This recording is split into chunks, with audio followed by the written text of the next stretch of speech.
Em nome do Pai que me criou, do Filho que me resgatou e do Espírito Santo que me santificou, divina vontade reina na minha vontade. Ó minha mãe, eu te amo e tu me amas, dá-me um gole da divina vontade para minha alma. Me abençoa, Mãe, para que todas as minhas ações sejam feitas diante de vossos olhos maternais. Vinde, Espírito Santo, vinde por meio da poderosa intercessão do Imaculado Coração de Maria, vossa amadíssima esposa e nossa mãe. Amém.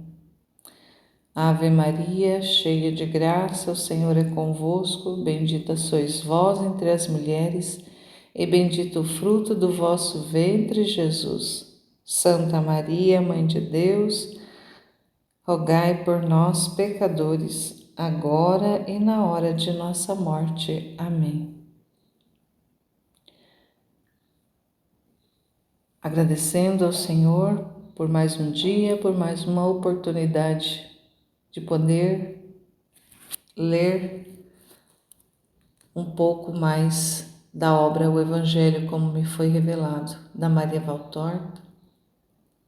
Ler essa obra que é tão espetacular, para torná-la mais conhecida, para divulgar, para levar ao conhecimento de pessoas que não terão acesso aos escritos na forma material, nos livros mesmo.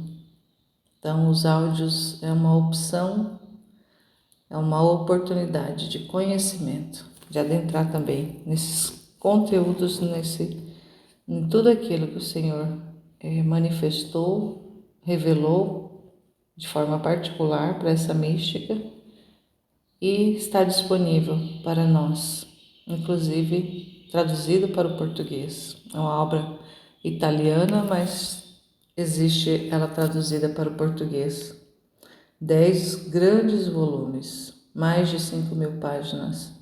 Estamos aqui fazendo essa leitura ainda bem no começo, volume 1. E hoje, a partir do capítulo 45. São mais de 600 capítulos no total essa obra. Mas a Valtorta tem outras obras também que são espetaculares. Mas vamos nessa aqui, porque é muita coisa que temos ainda pela frente para ler. Pregação de João Batista e batismo de Jesus. A divina manifestação. O mesmo 3 de fevereiro de 1944, à tarde. Vejo uma planície despovoada, sem cidades e sem vegetação. Não há campos cultivados e bem poucos e raros são os arbustos reunidos aqui e ali em moitas, como uma das famílias vegetais, nos lugares em que o solo, nas camadas mais profundas, está menos árido do que nos outros pontos em geral. Faça de conta que este terreno chamuscado e inculto esteja à minha direita, tendo eu o norte às minhas costas, e que ele se prolongue para o lado sul, em relação a mim. À esquerda, ao contrário, vejo um rio de margens muito baixas que corre lentamente, também ele de norte a sul. Pelo movimento vagaroso da água, compreendo que não devem existir desníveis em seu leito e que este rio corre por uma planície de tal maneira plana que forma uma depressão.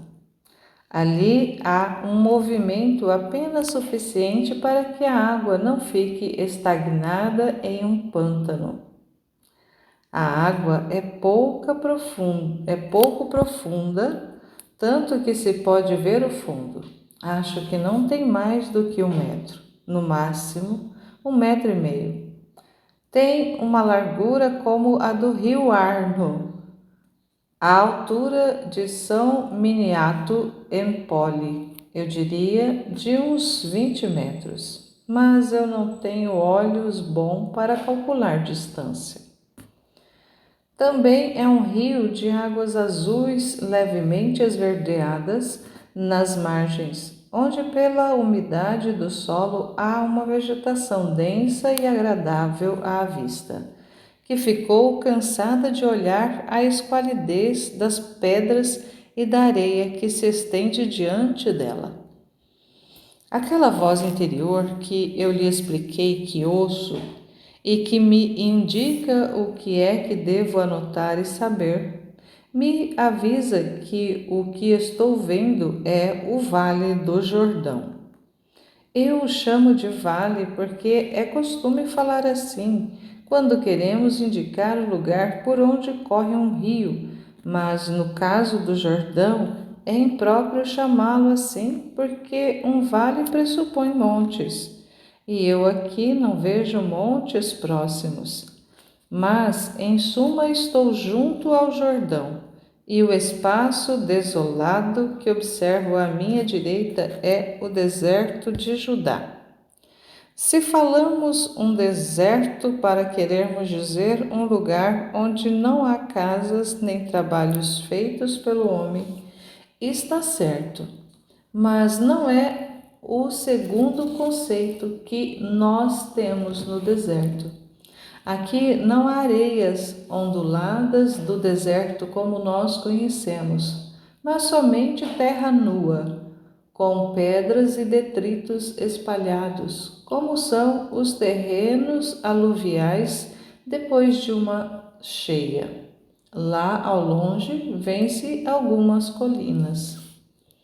Também junto ao Jordão reina uma grande paz, alguma coisa de especial e de superior ao comum, igual ao que se sente nas margens do lago Tracimeno.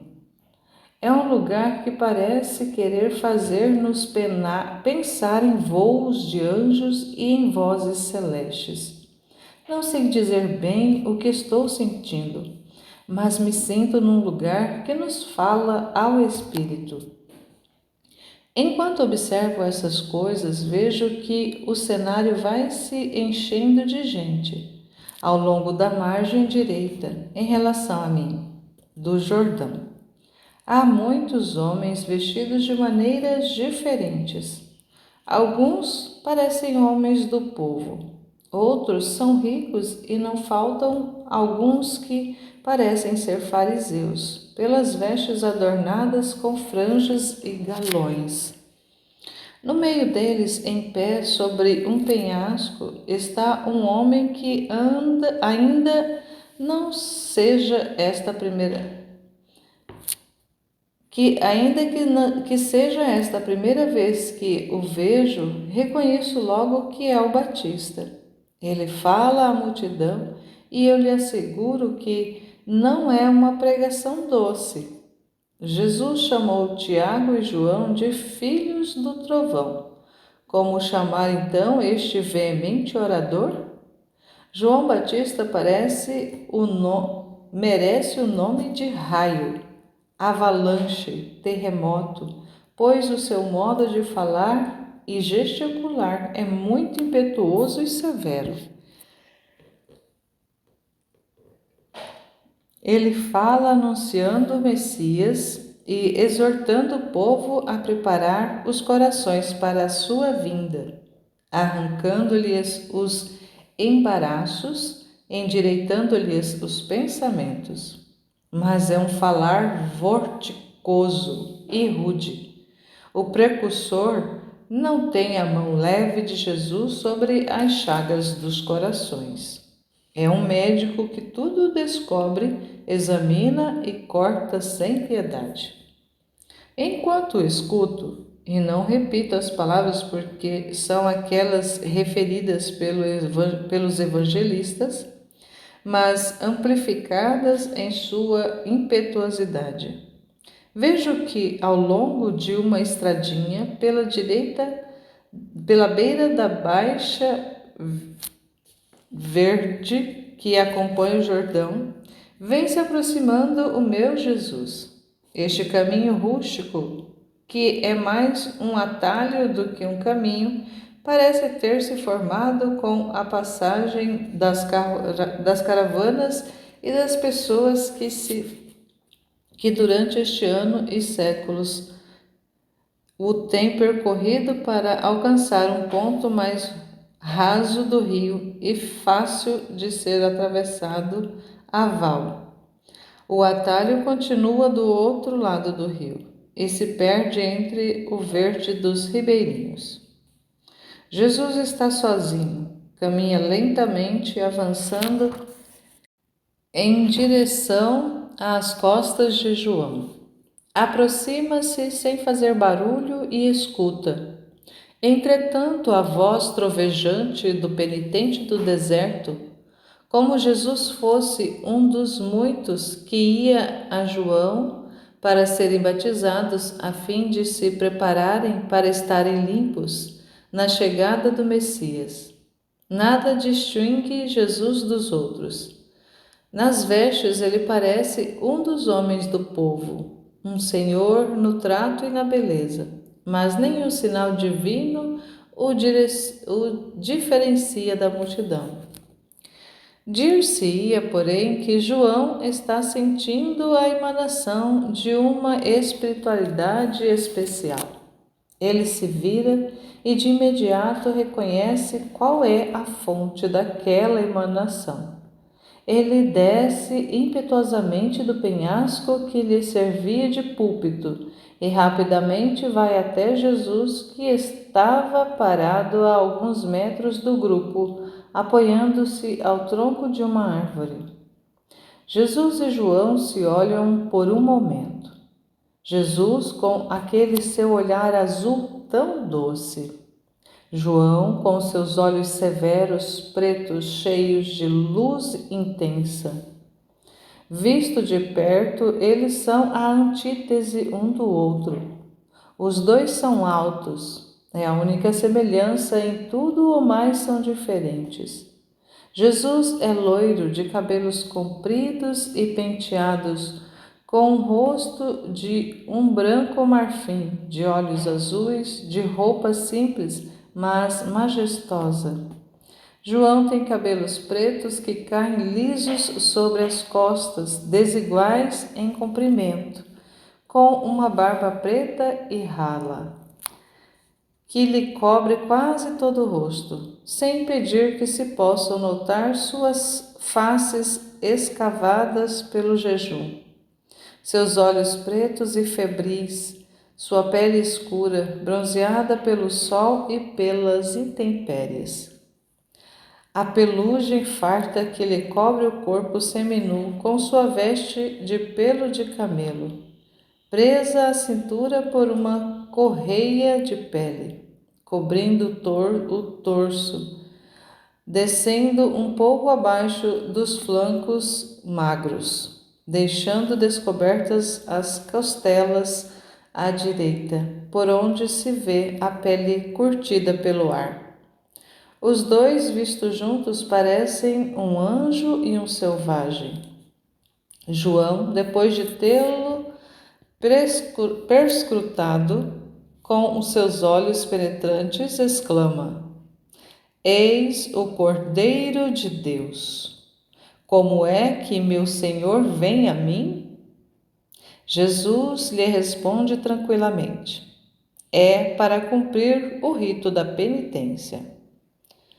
Nunca, meu Senhor, eu é que devo ir a ti para ser santificado e tu vens a mim?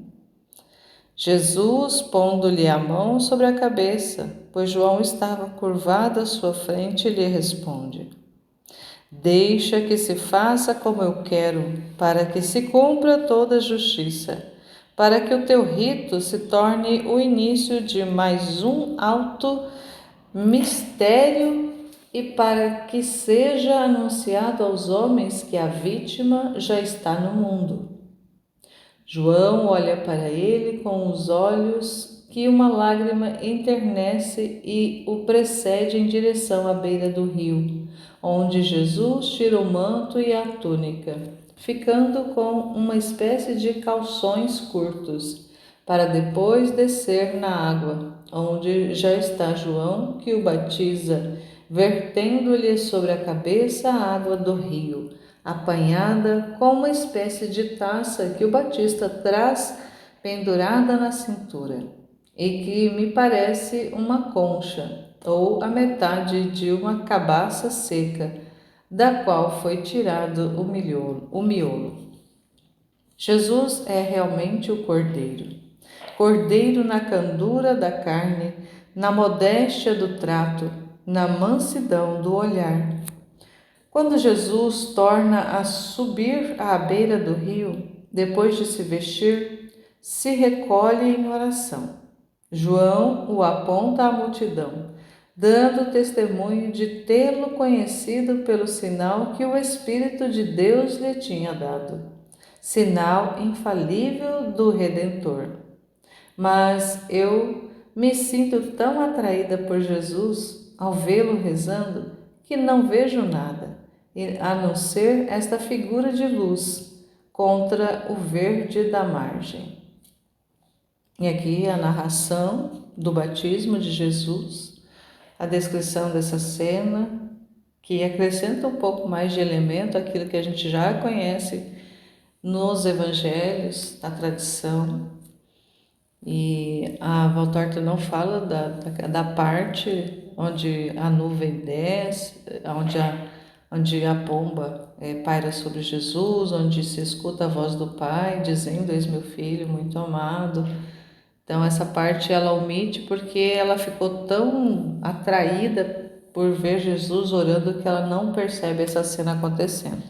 E também ela não relata porque não havia necessidade na obra aqui, porque já está explícito essa cena no Evangelho que a gente já conhece. Então, aqui alguns elementos a mais para ilustrar, para a gente compreender um pouco mais de como que aconteceu, e nós podemos, pela graça, pela mediação do Espírito Santo mesmo, ao meditar nessa cena, ir adentrando mais.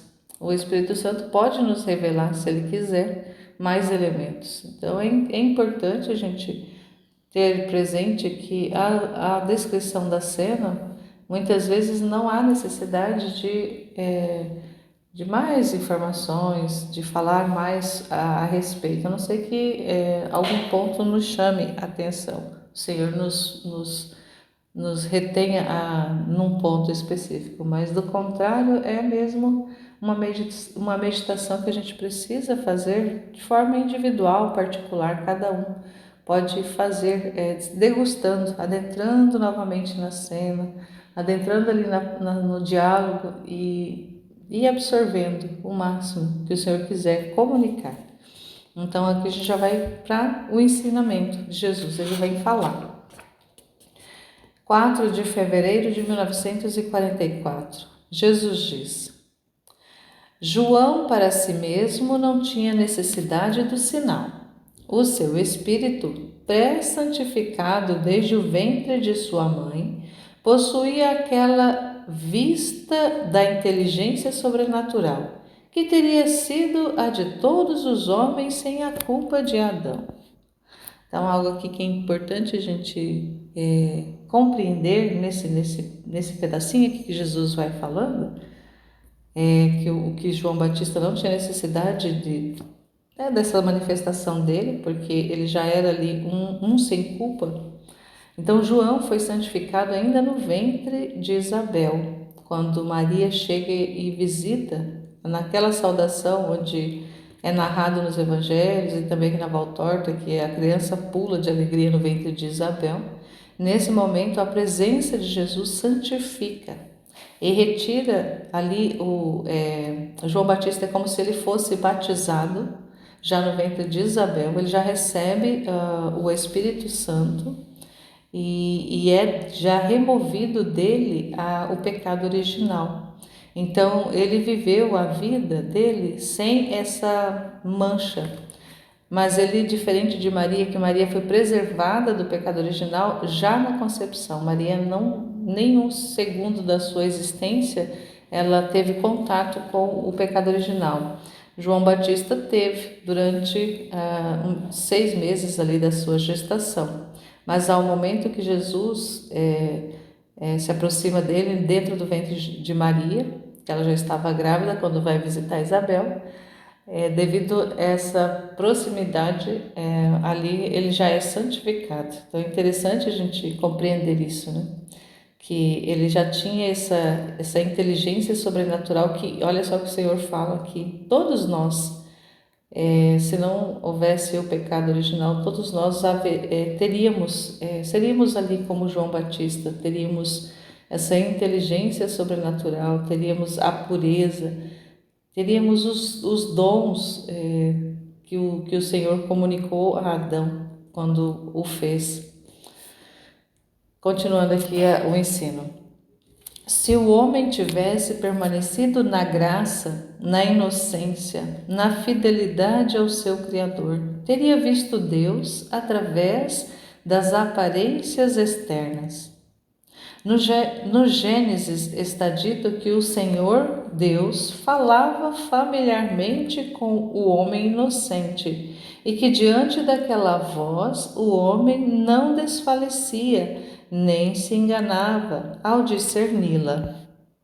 Tal era a sorte do homem, ver e compreender a Deus exatamente como um filho faz com seu pai. Depois veio a culpa e o homem não mais ousou olhar a Deus, não mais soube ver e compreender Deus, e o compreende cada vez menos. Mas João, o meu primo João, tinha sido purificado da culpa quando a cheia de graça se curvou amorosamente para abraçar a que tinha sido estéril, sendo agora a fecunda Isabel. O pequenino no seu ventre tinha saltado de alegria, sentindo sair de sua alma o vestígio da culpa, assim como uma crosta cai da ferida que ficou curada.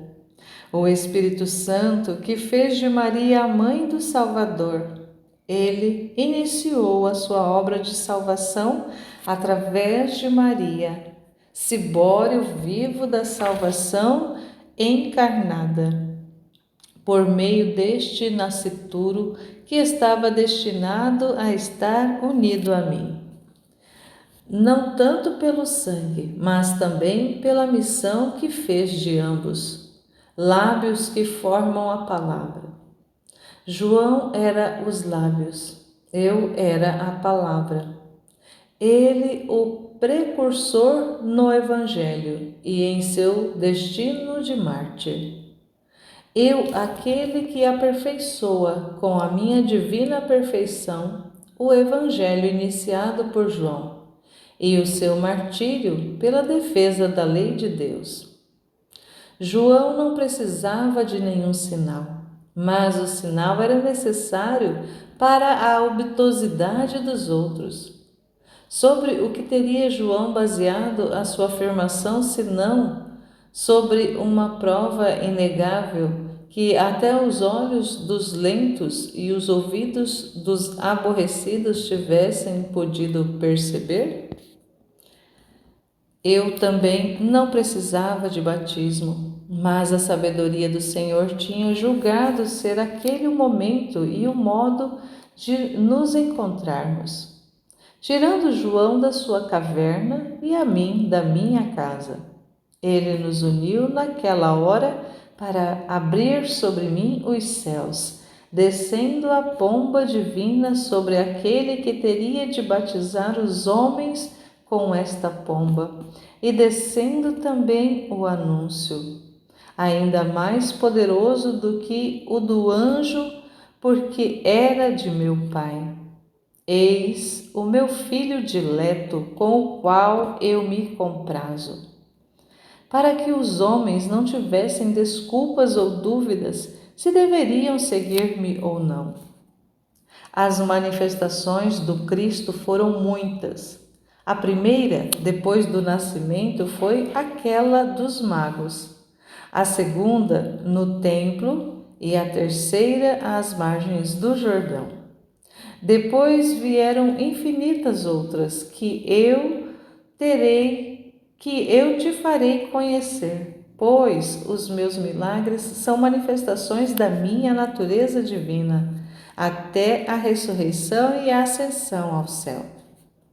A minha pátria encheu-se de minhas manifestações.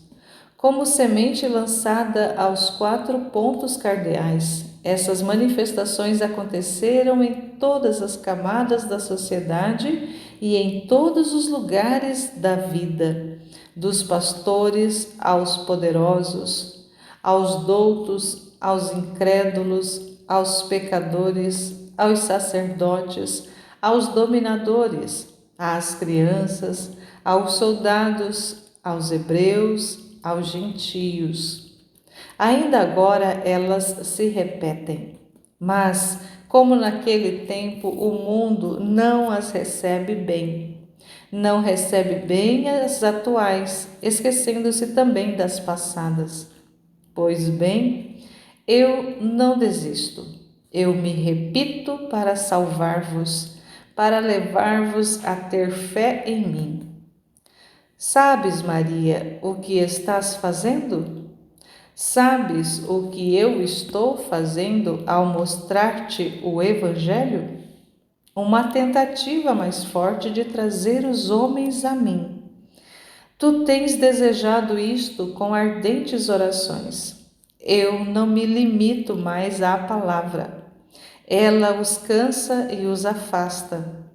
É uma culpa, mas é assim. Recorro à visão do meu Evangelho, e a explico para torná-la mais clara e atraente. A ti eu te dou o conforto da visão. A todos eu dou o modo de desejar me conhecer. Se ainda não servir e como crianças caprichosas jogarem fora o presente sem compreenderem o seu valor, contigo ficará o meu presente e a eles a minha indignação. Poderei mais uma vez dar-lhes aquela antiga repreensão. Tocamos e não dançastes, entoamos lamentações e não choraste. Mas não importa, deixemos que esses inconvertíveis, acumulem sobre suas cabeças os carvões ardentes e voltemos às ovelhinhas que procuram conhecer o pastor. Eu sou o pastor e tu és a vara que as conduz a mim. Como vê, eu me apressei a colocar aquelas particulares que, pela sua pequenez, me haviam escapado e que o Senhor desejou ter. Então, aqui, nesse ensino de Jesus, que não há necessidade de comentários, apenas de realmente meditar profundamente sobre o que ele está falando, dessa questão ali do João, né, dele ter sido purificado e tudo mais, mas algo que é importantíssimo atentar o que ele está falando aqui com a Valtorta, nessa comunicação que ele está falando com a Valtorta.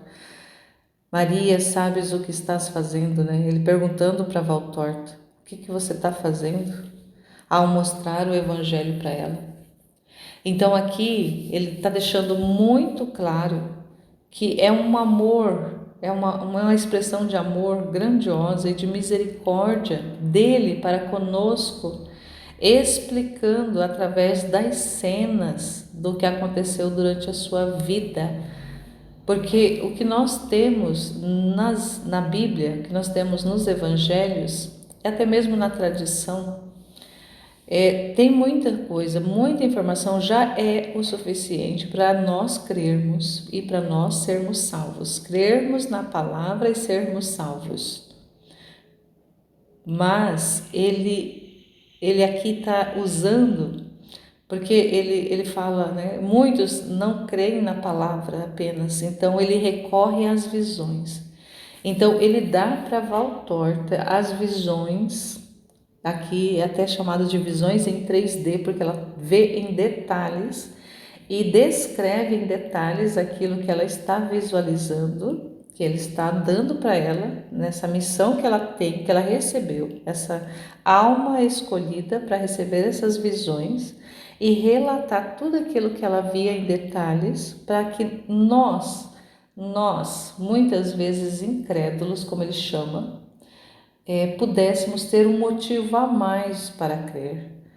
É um amor do Senhor que é inexplicável se a gente ficar tentando pensar, nossa Senhor, que amor é esse, Senhor, que não só já nos deu os evangelhos, nos deu a igreja, nos dá a igreja, para que a igreja é a responsável para nos ensinar aquilo que já está contido nos escritos sagrados.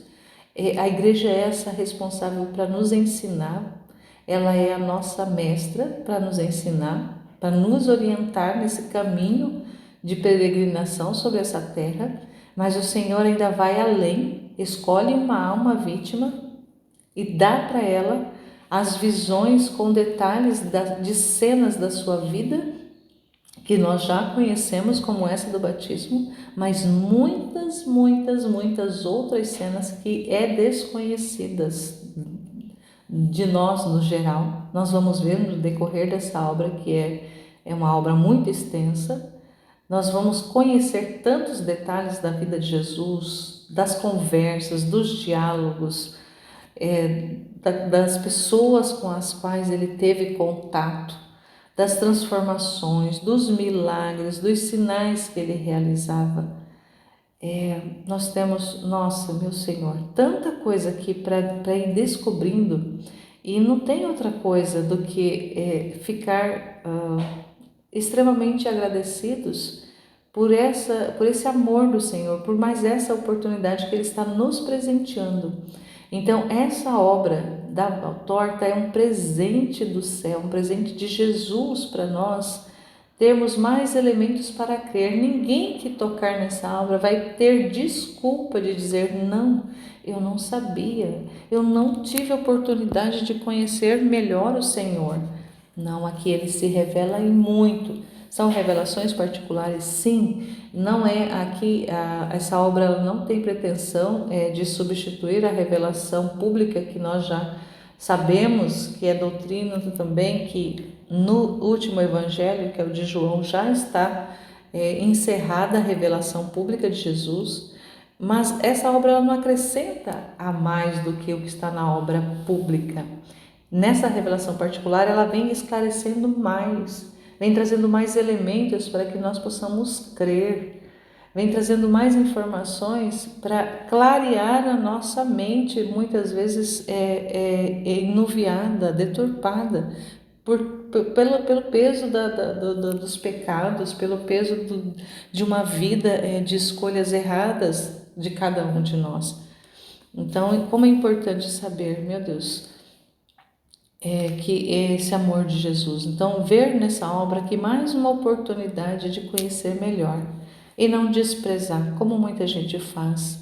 Então, Senhor, dá-nos a graça de não desprezar tudo aquilo que o Senhor vai revelando através da Valtorta, para que nós nos apaixonemos e tenhamos o desejo profundo de conhecer mais. É também a intenção dessa obra despertar esse desejo de conhecer mais o Senhor. Olha que ele fala, a todos eu dou um modo de desejar me conhecer. Então essa obra é para despertar o desejo de conhecê-lo mais e mais. Então, eis-nos aqui para divulgar esse seu desejo, Senhor. E continuando aqui no capítulo 46, Jesus tentado por Satanás no deserto. Como se vencem as tentações. Então, vamos continuar aqui mais um pouco.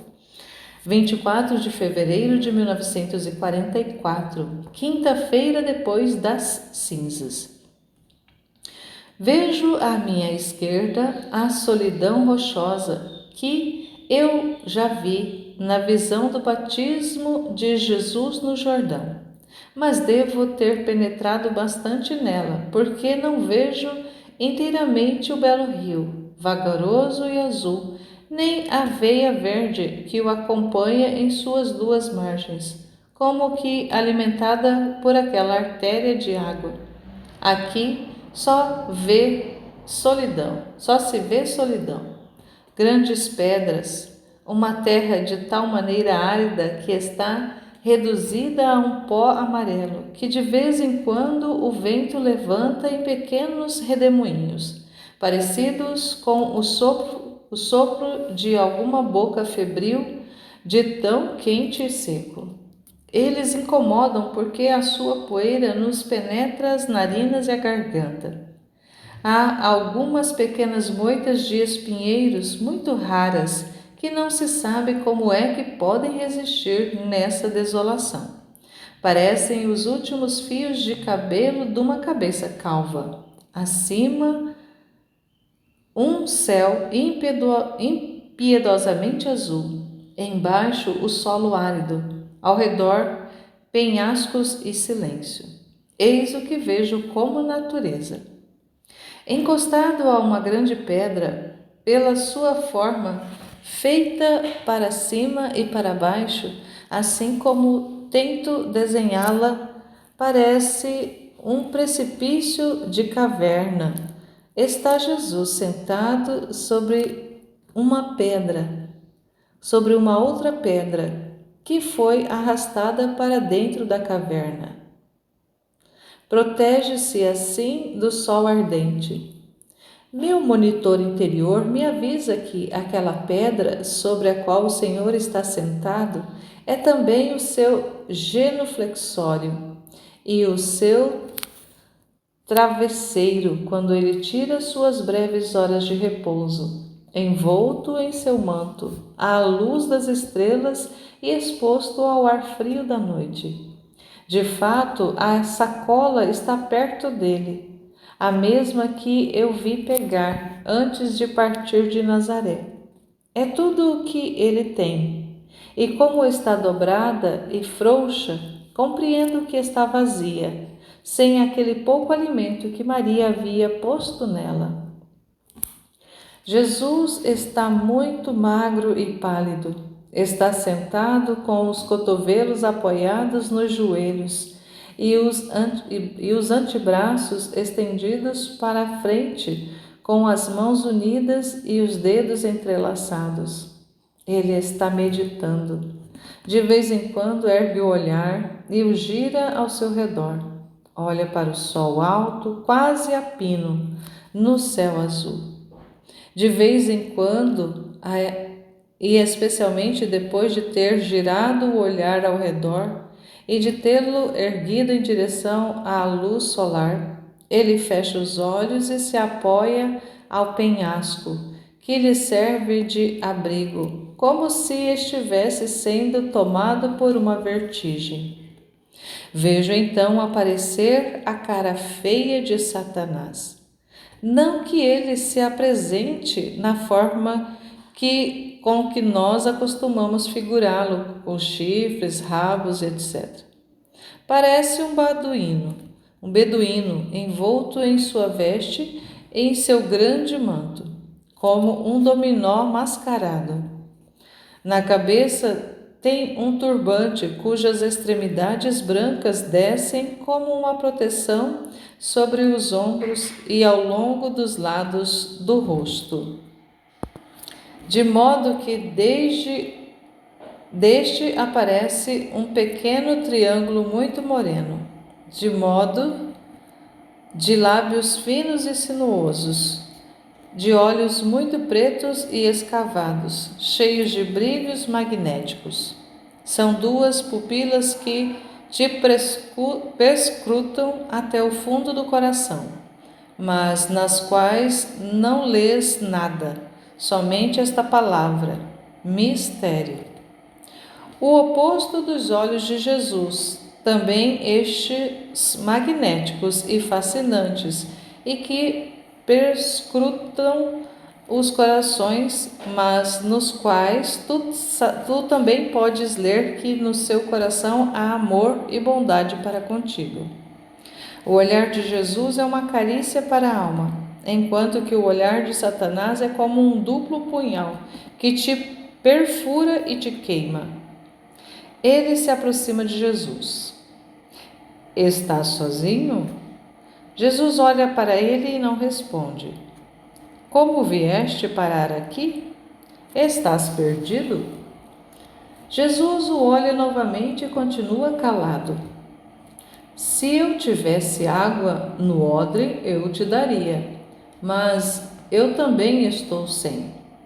Meu cavalo morreu e eu vou indo a pé até o val do Jordão. Lá eu beberei e hei de encontrar alguém que me dê um pão. Eu sei o caminho. Vem comigo, eu te guiarei. Jesus não levanta nem mesmo o olhar. Não respondes?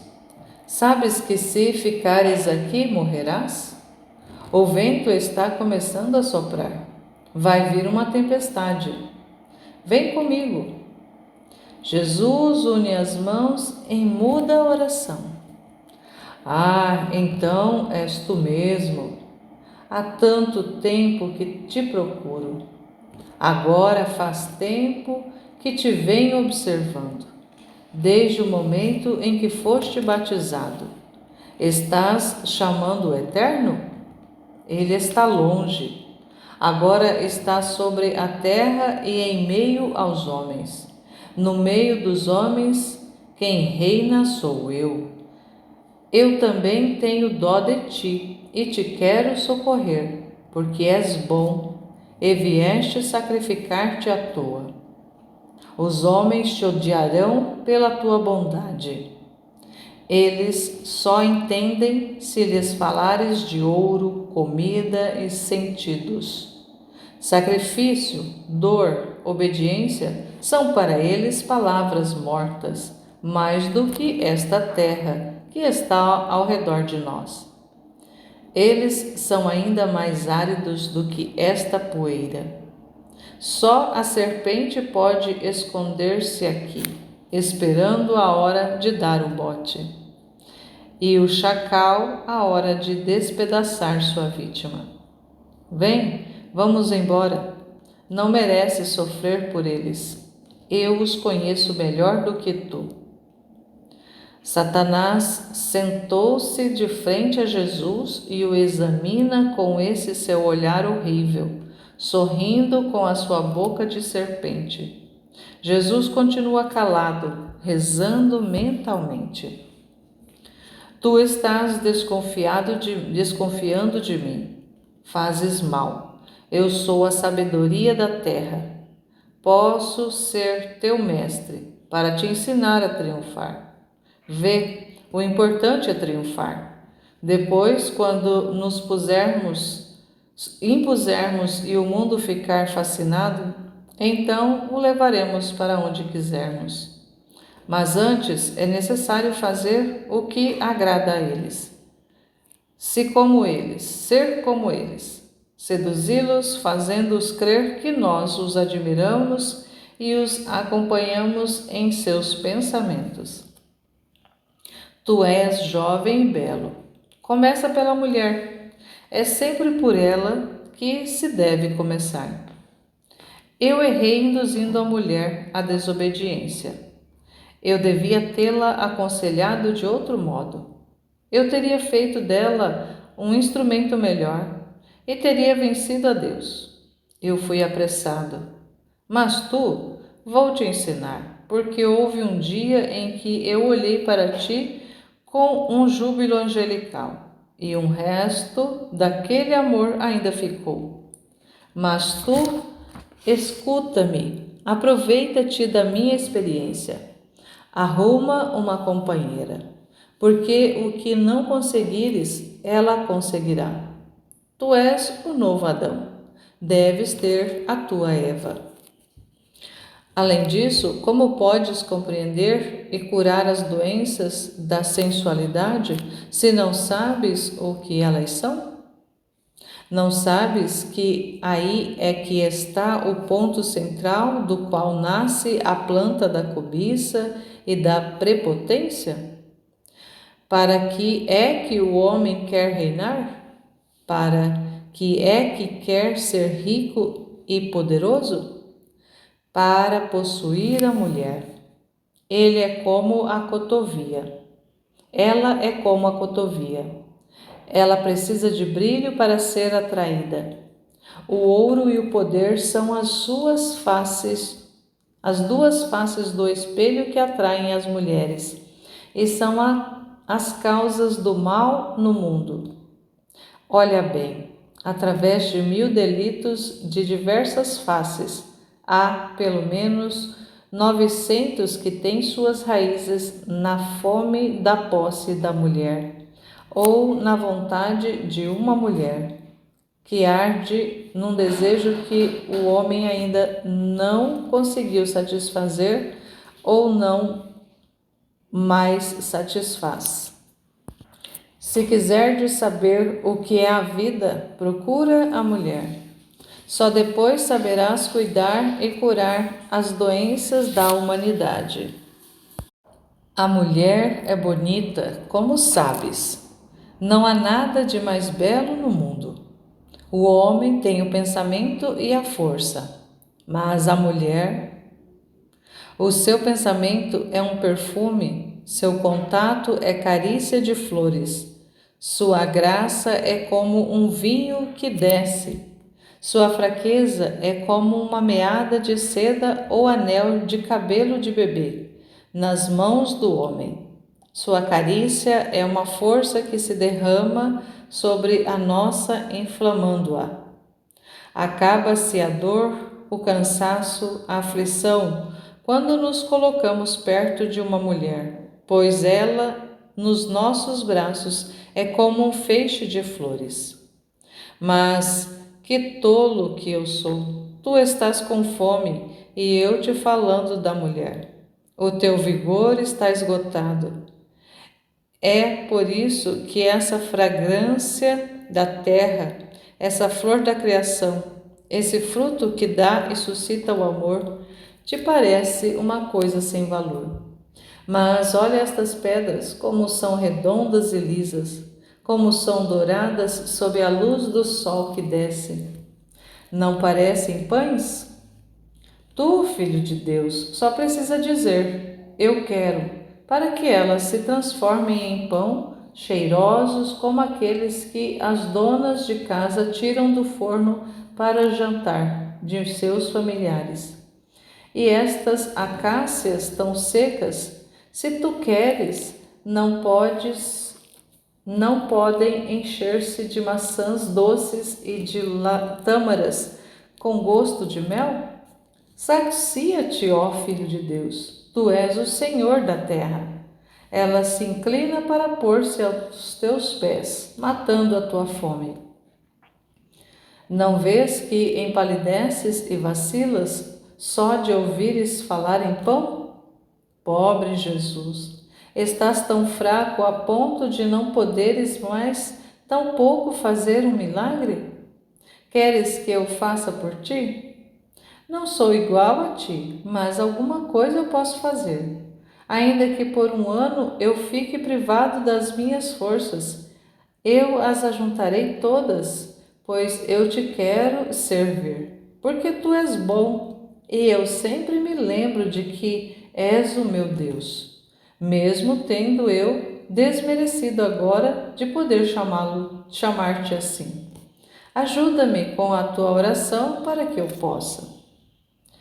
Cala-te, não só de pão vive o homem, mas de toda a palavra que vem da boca de Deus. O demônio estremece de raiva, range os dentes e fecha os punhos, mas ele se contém e muda o ranger de dentes em um sorriso. Compreendo. Tu estás acima das necessidades da terra e tens aversão a servir-te de mim. Bem, que eu mereci isto. Mas vem então e vê o que está acontecendo na casa de Deus.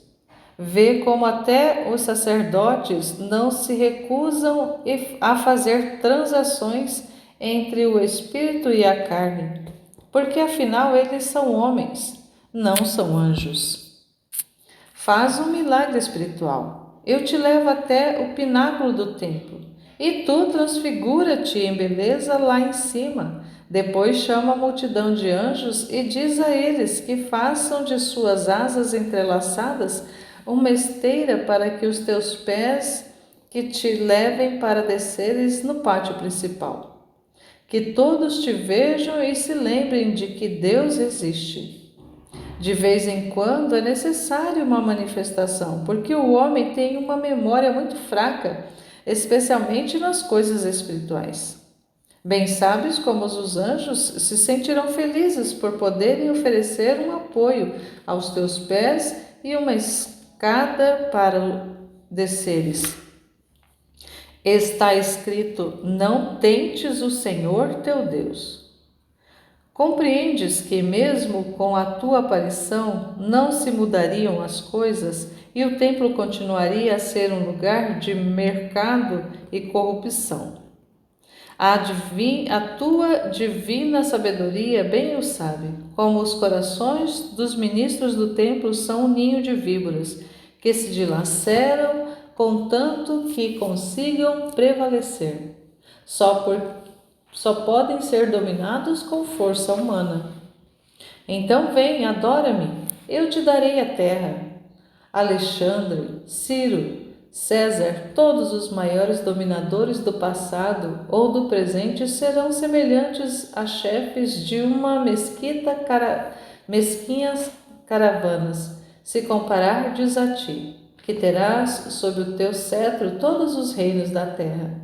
Com os reinos terás todas as riquezas, todas as belezas da terra, mulheres, cavalos, força, armas e templos. Poderás erguer em qualquer lugar o teu sinal, quando serás o rei dos reis e senhor do mundo. Então serás obedecido e venerado pelo povo e pelo sacerdócio.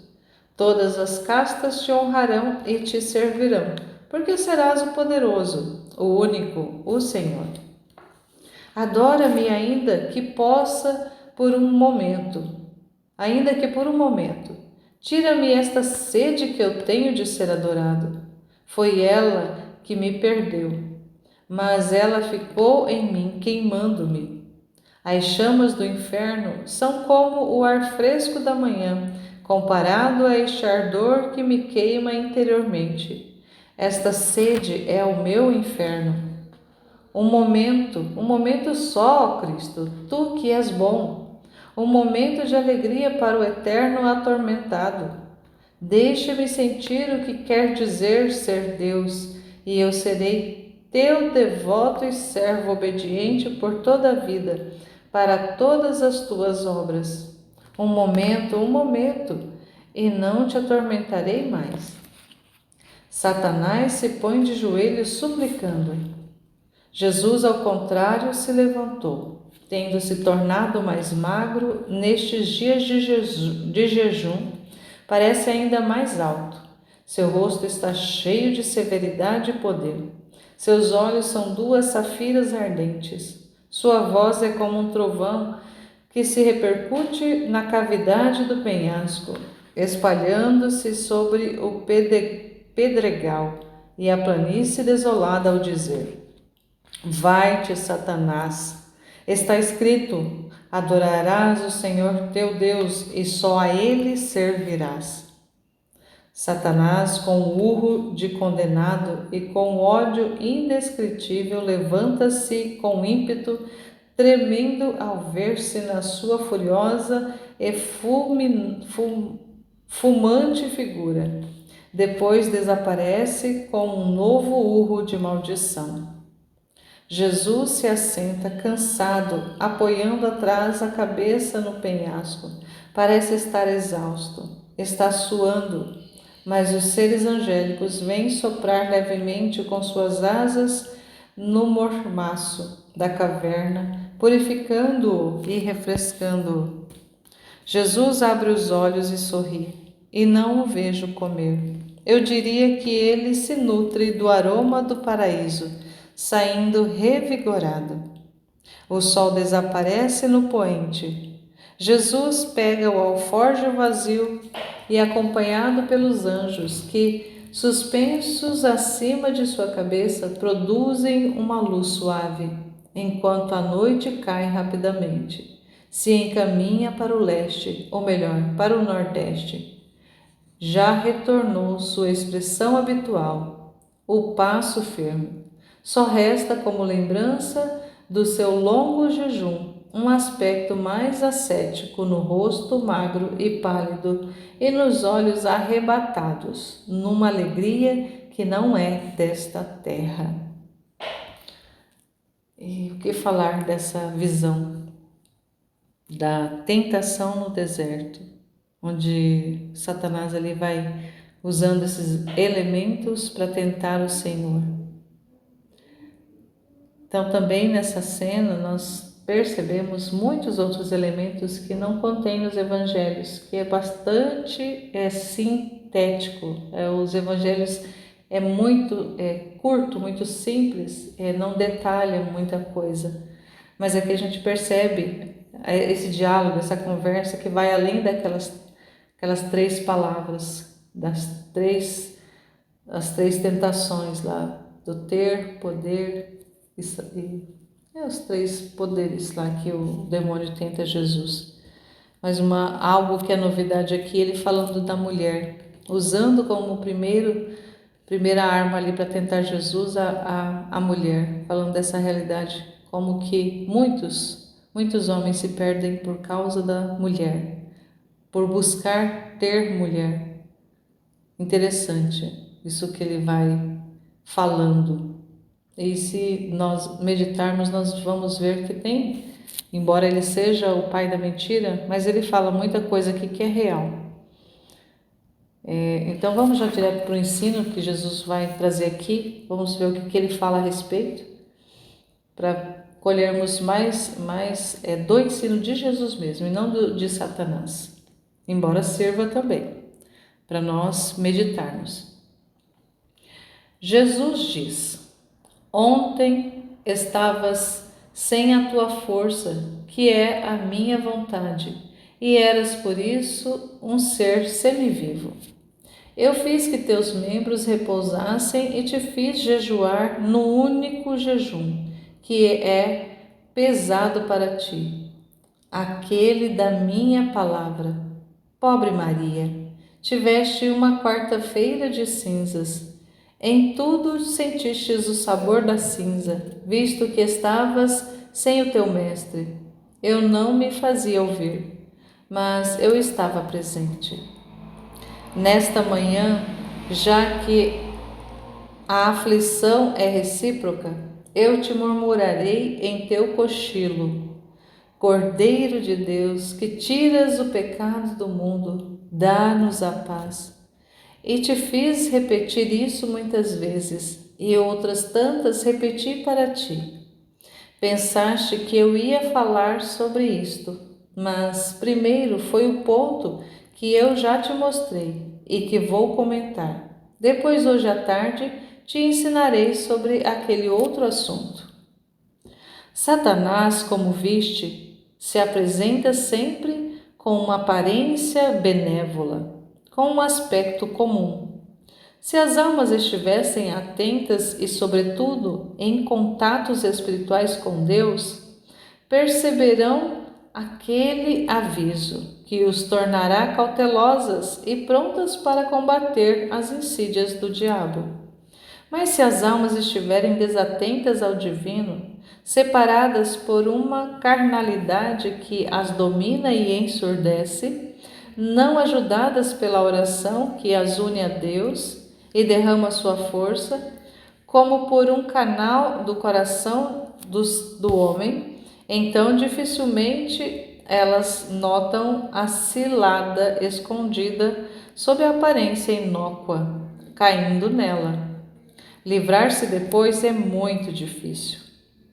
Os 2 caminhos mais comuns tomados por Satanás para chegar às almas são a sensualidade e a gula. Ele começa sempre pela matéria. Desmantelada e dominada aí ele ataca a parte superior. Primeiro, o moral, o pensamento com suas soberbas e cobiças. Depois o espírito, tirando dele não só o amor.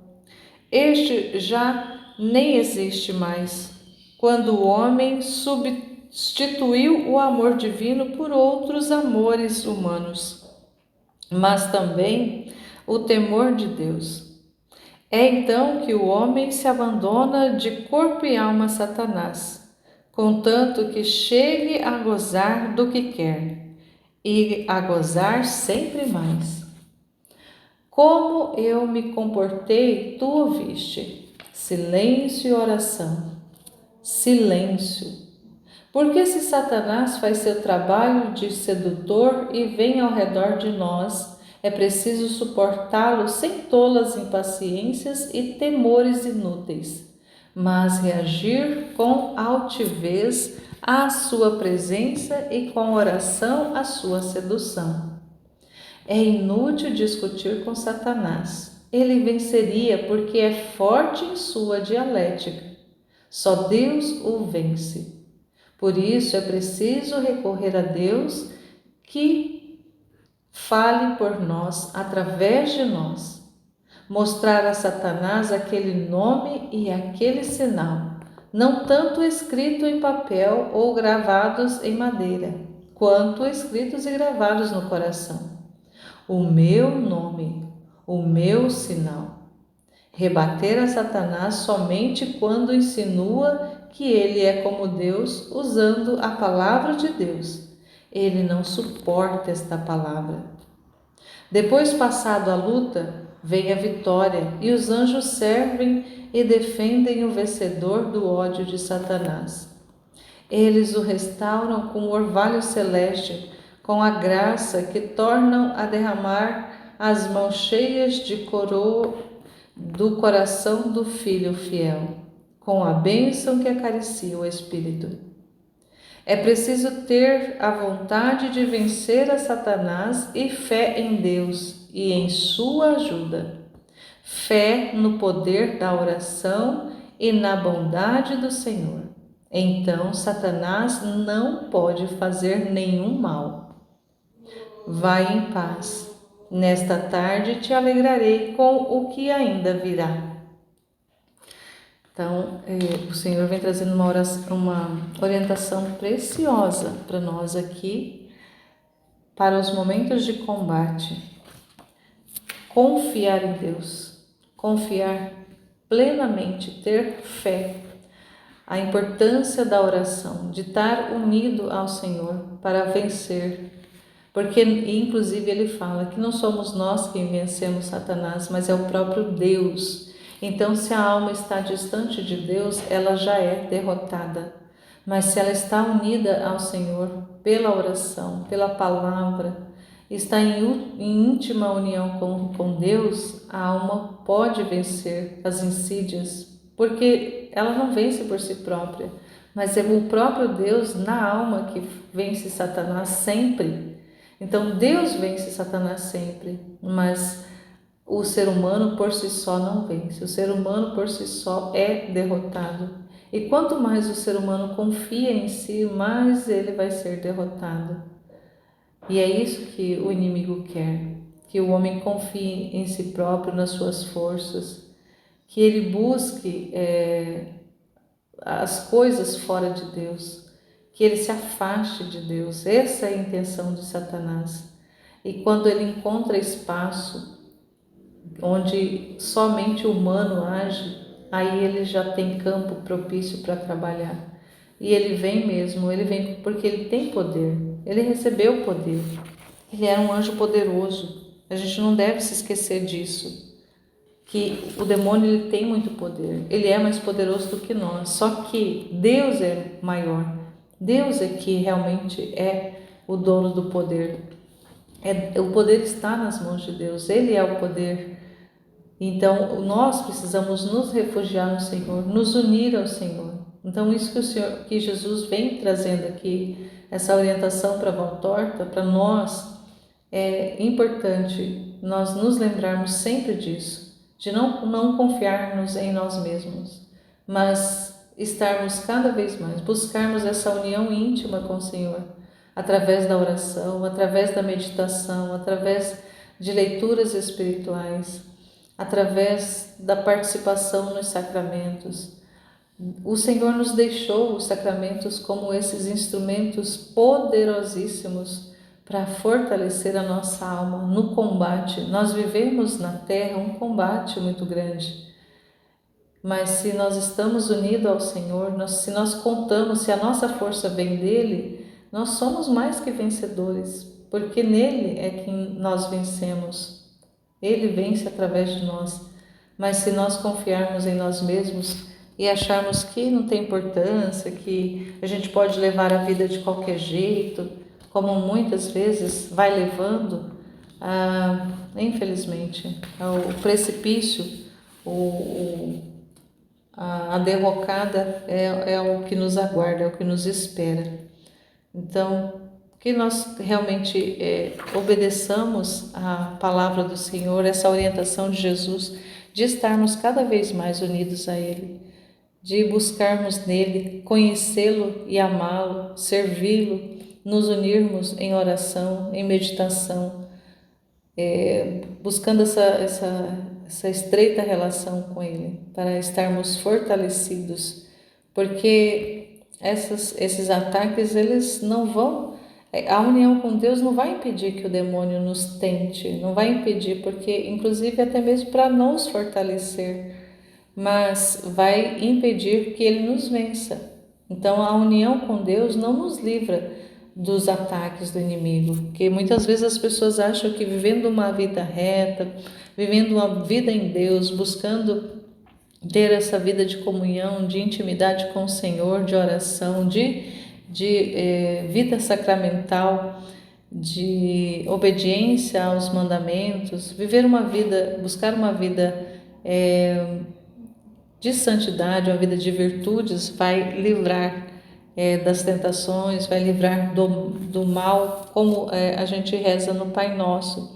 Claro que livra de cair, livra de sucumbir, mas não vai nos livrar de muitas vezes tocar de realidades que vai vir diante de nós para nos fazer ir ali nos mostrando, porque muitas vezes a oportunidade da tentação é para nos mostrar a nossa fraqueza e a nossa necessidade de sabermos dependentes de Deus. Então o Senhor não vai nos privar muitas vezes de momentos, de oportunidades de nos colocar diante de circunstâncias que vai nos testar, porque o Senhor já nos conhece, Ele já sabe de todas as respostas que nós vamos dar, mas nós não conhecemos, nós não sabemos a nossa resposta, a gente não sabe a nossa atitude, nós não sabemos como que nós vamos nos comportar diante das situações, das circunstâncias que vão ser apresentadas para nós. Então, muitas vezes Ele vai nos proporcionar oportunidades para que nós conheçamos essas realidades e experimente muitas vezes para sabermos o quão fraco sem Ele nós somos, o quão necessitados da sua graça quão necessidade nós temos da sua graça. Então é para que nós saibamos. Então, se muitas vezes o Senhor nos permite essas realidades, de ter realidades muito adversas, muito contrárias, até mesmo de tentações, para que nós enxerguemos a nossa pequenez, a nossa necessidade da graça de Deus. E não é para que nós nos percamos. E se acontece da gente se perder, de muitas pessoas se perderem, é porque confiam em si próprios, ou se entregam e não confiam em Deus, não busca a ajuda de Deus, não busca o refúgio em Deus. Então, que a gente nunca esqueça isso, que nós por nós mesmos não podemos nada, mas em Deus somos mais que vencedores. E a palavra, tem várias palavras que vão nos ajudar nisso. Tudo posso naquele que me fortalece. Então nós somos necessitados de Deus mesmo. Ele é o nosso alimento, Ele é a nossa força, Ele é a nossa vida. Deus é a nossa vida, nunca esquecer disso. Louvado seja nosso Senhor Jesus Cristo e sua Mãe Maria Santíssima, para sempre sejam louvados. Estivemos e permaneceremos unidos em nome do Pai, do Filho e do Espírito Santo. Amém. Jesus, eu confio em vós.